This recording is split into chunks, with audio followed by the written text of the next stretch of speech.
Hello guys! Welcome back to my vlog.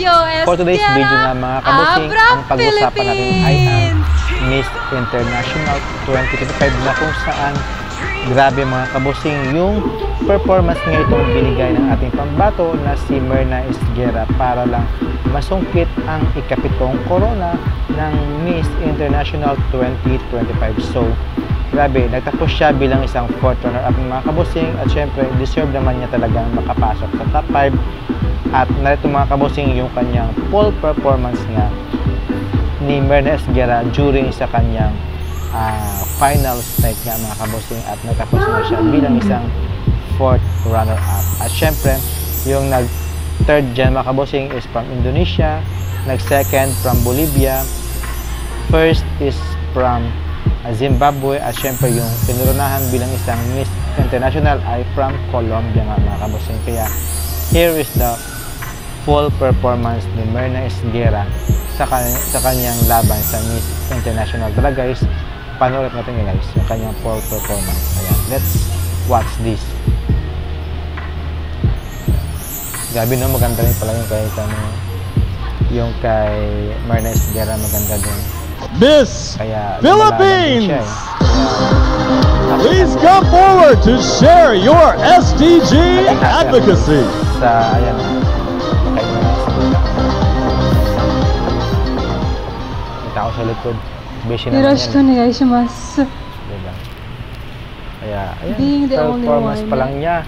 Lumalaban na talaga si Myrna sa swimsuit pa lang, sa evening gown. Saan ka pa? Pagdating sa Q&A, ayan, okay din. Kaya, grabe na si Myrna Esguerra, no? Palakasan talaga guys, at syempre, palakasan ang loob ito. Buti nga bet na bet naman siya ng mga Japanese sa kanyang yung parang yung parang queen talaga yung kanyang lakad, yung parang mahinhin talaga na para akala natin na hindi siya makakabasag ng pinggan o diba, binasag siya talaga. Kasi nung last year nag-unplace tayo kay Angelica Lopez, ngayon nanatayo bilang isang fourth runner-up na kay Myrna Esguerra. Kaya salud ako kayo sa'yo, itinayo mo ang bandera ng Pilipinas na manalo tayo at makapasok sa top 5 nga mga kabusing. Kaya naadyan. Ayan. So, what do you mga kabusing sa kanyang full performance?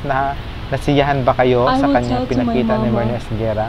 Mag-comment kayo dyan mga kabusing. At syempre, para malaman ko naman yung mga kayo dyan, syempre para mabasa ko mga kabusing yung mga message dito sa i-drop nyo lang po para mabasa ko kung ano yung mga kulang at syempre yung mga bakit hanggang fourth runner-up lang itong si Myrna Esguerra sa kanyang laban. Maraming na mga kabusing at sawadikap, kapong mga kabusing na mga kabusing, and thank you for watching and see you. 雑誌のフォトをしてくださるのは2024年ミスインターナショナルソフィー・キラナ様。 Congratulations kay Myrna. Galing niya. Approve na approve. Diba? Galing niya. Bye bye.